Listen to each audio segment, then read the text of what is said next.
ஐயா கடவுள் இருக்குங்கிறானே அவனை நம்பலாம், ஆனா கடவுள் இல்லைங்கிறானே அவனை கூட நம்பலாம். ஆனா கடவுளே நான் தான் சொல்றேன் பாருங்க, அவனை நம்பவே கூடாதியா, நம்பவே கூடாது. இன்னும் தலையில ஒழுங்காவே முடி கூட முளைக்கல,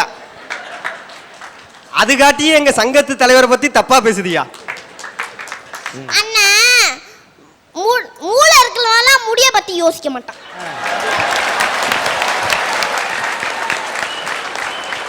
அவன் தான் என் ஊரைக்கு எடுத்து உலையில போடுறவன். இப்ப ஊருக்கு ஒரு சாமியார் கிளம்பிட்டாங்க, அந்த சாமியாருக்கு ஊருக்கு ஒரு மாமியார் கிளம்பிட்டாங்க. மாமியார் சாமியாருமா சேர்ந்து நம்ம ஆளை குழப்பதான் செய்யணும். நம்ம ஆளு போய் சாமியார் கிட்ட குடும்ப கஷ்டத்தை பத்தி எல்லாம் சொல்லுவான். உடனே அந்த சாமியார் சொல்லுவான், ஓ தம்பியே உனக்கு ஏவல் வச்சிருக்கான், ஓ அண்ணனே உனக்கு செய்வன வச்சிருக்கான் அப்படின்னு ஒரு லீல போட்டு 10,000 ரூபாய் 20,000 ரூபாய் 30,000 ரூபாய் கறந்து விட்டுவிட்டு கடைசியில 1 ரூபாய் தருவாயா.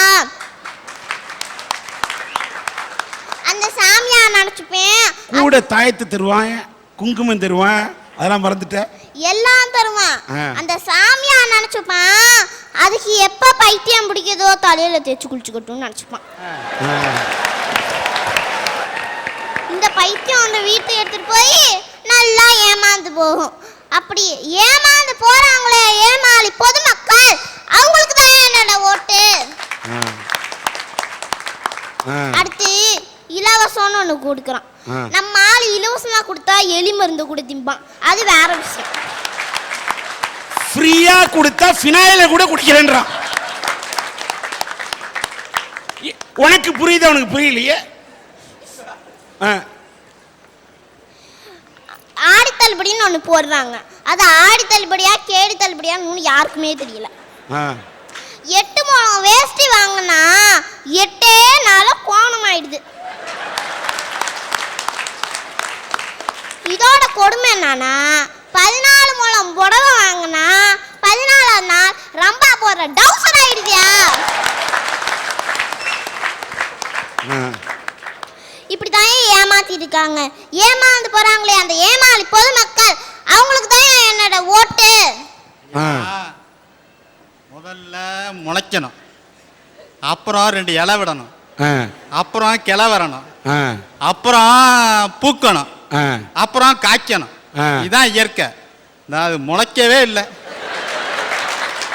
முளைக்கவே இல்லை, ஆனா பேச்சில சளைக்கவே இல்லையா? ஐயா நாங்களும் முளைப்போம்ல, நாங்களும் காப்போம்ல, நாங்களும் பூப்போம்ல,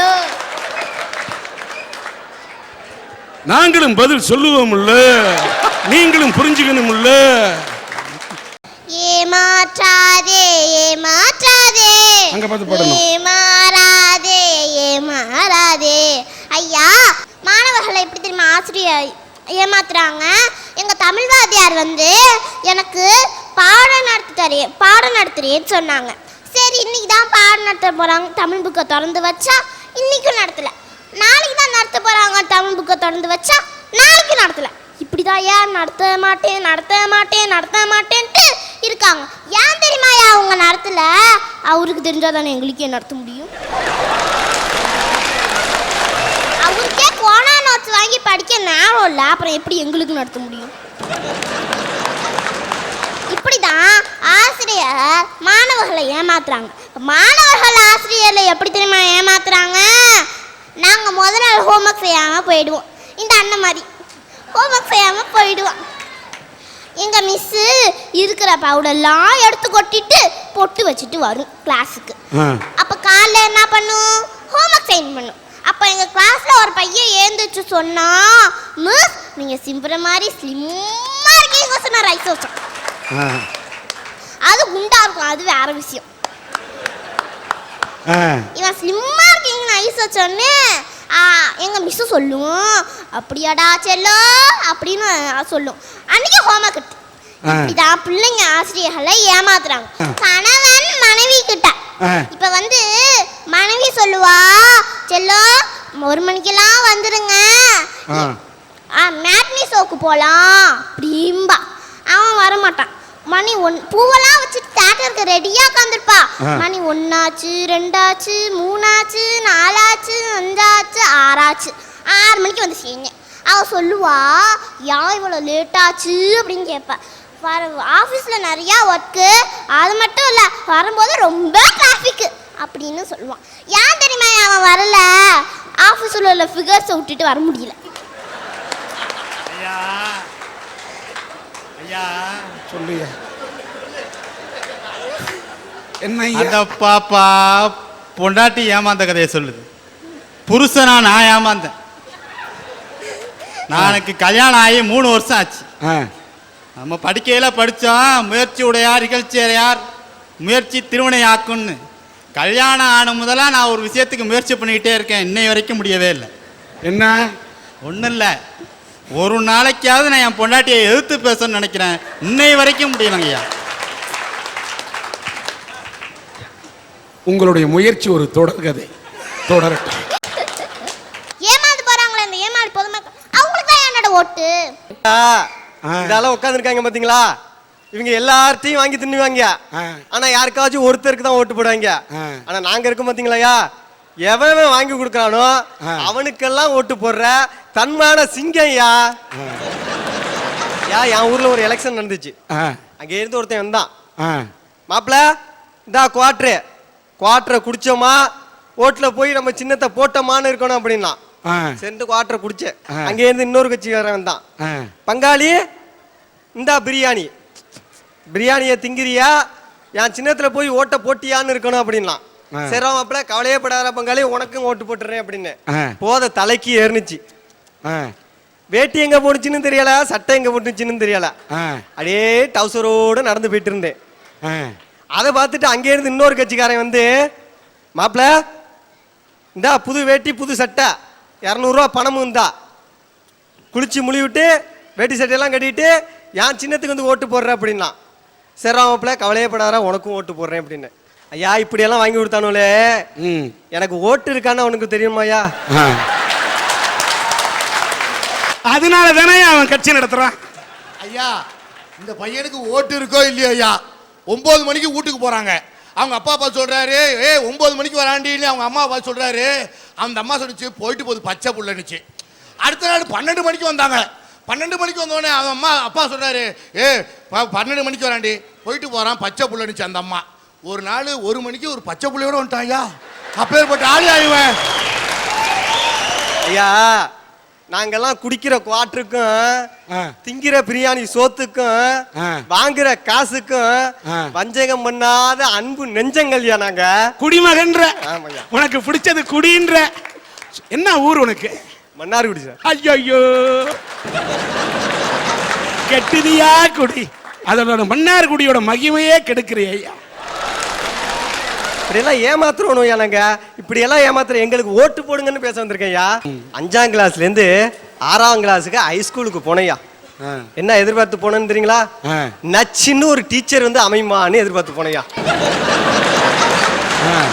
ஆனா அங்க பாத்தீங்கன்னா 56 வயசுல ரிட்டையர்மெண்ட் ஆகிறதாட்டம் ஒரு கலவை வந்து வாத்தியான் அமைச்சிட்டாயா. அவனை பார்த்தா எனக்கு படிப்பு வருமா இல்ல தூக்கம் வருமா? அடச்சைன்ட்டு அப்படியே அப்செட் ஆகி அப்படியே ஜன்னல் வருமா அப்படி பார்த்தேன்யா. அப்படியே கடலோர கவிதை ரேகா வட்டம் ஒரு டீச்சர் அப்படியே கொடையை பிடிச்சிட்டு போனது பாருங்க. பக்கத்து கிளாஸுக்கு போனது. நான் உடனே பக்கத்தில் உள்ளவனை கேட்டேன், அந்த டீச்சர் எங்கடா போகுது அப்படின்னு. அப்படின்னே அவன் சொன்னா, அது 6வது C கிளாஸுக்கு போகுது அப்படின்னா. அப்போ நான் படிக்கிறது என்ன கிளாஸ்ரா அப்படின்னு. நீ 6வது B கிளாஸ் படிக்கிற அப்படின்னா. உடனே அப்பன்ட்டு ஒரு பிட்டை போட்ட பாருங்க. அப்பா அந்த வாத்தியா நம்ம குடும்பத்தை பத்தி தப்பாவே பேசுறான், உன்னை பிராடுங்கிறான், நம்மள முள்ள மாதிரிங்கிறான், எவ்வளவுதோ சொல்லி பார்த்தேன். அப்பனுக்கு கோவமே வரல. எப்படி வரும்? அதான் அதுக்கு ஒன்னே சொல்லிட்டு இருக்க. அதுக்கு தான் வரும். அப்பா நீ வந்து அந்த அடுத்த கிளாஸ்ல சேர்த்துட்டு நான் பள்ளிக்கூடத்துக்கே போவேன் அப்படின்னு. உடனே அதுக்கு எங்க அப்பா தலையில அடிச்சுட்டு மறுநாள் அந்த டீச்சர் வீட்டில் சேர்த்துடுச்சு. அப்படி அன்னைக்கு போய் சேர்ந்த வாசி தான் இந்த டீச்சரை பார்த்து பார்த்து பார்த்து படித்த வாசி தான் நான் அன்னைக்கு BL ஃபர்ஸ்ட் இயரே படிக்க போறையா. இப்படி என்ன மாதிரி எத்தனை பேர் எங்கெங்க போயிருக்காங்க. 6வது வகுப்புல B கிளாஸ்ல இருந்து C கிளாஸுக்கு போன நீ வேலூர்ல ஒரு கிளாஸுக்கு போய் சேர்ந்துடாது. அதான் உனக்கு கடைசி கிளாஸ் ஆயிடக்கூடாது. ஐயா நான் அக்கா தங்கச்சி 2 பேரையும் காதலிச்சேன். ஒரு நாள் என் ஆள்கிட்ட போய் சொன்னேன், தாரணி நீ ஈன்னு சொல்லு, உன் பேரை நான் என் இதயத்திலே எழுதுறேன் அப்படின்னு. அது கொண்டே அந்த பிள்ளை சொன்னிச்சு, ஒழுங்கா எனக்கு கொடுக்குற லவ் லெட்டர் மிஸ்டேக் இல்லாமல் எழுது, தாரணின்னு என் பேர் எழுதுறதுக்கு தரணின்னு அக்கா பேர் எழுதி வச்சுட்டு அப்படின்னுச்சு. அது கொண்டே நான் சொன்னேன், நாங்கள்லாம் கரெக்டாக தாண்டி எழுதுறோம், நீ ஒழுங்கா உனக்கு கொடுக்குற லெட்டர் ஒண்டி ஒழுங்கா பிரிச்சு படி, ஒக்காலுக்கு கொடுக்குறதெல்லாம் நீ பிரிச்சுட்டு இருக்காத அப்படின்னு. அன்னைக்கு ஒண்டி அந்த 2 குட்டியோலையும் நான் காதலிக்கலன்னு வச்சுங்களேன், இன்னைக்கு எழுத்தோட்டு போய் இன்ஜினியர், அவங்க அந்த பிள்ளையோட்டுக்கு எழுத்தோட்டு போய் இன்ஜினியராக இருக்க மாட்டான், பக்கத்து விட்டு போய் டாக்டராக இருக்க மாட்டாயா. 2 பயலும் இந்த 2 குட்டியோல சுத்திக்கிட்டு இன்னைக்கு காசி விற்க மாட்டான்.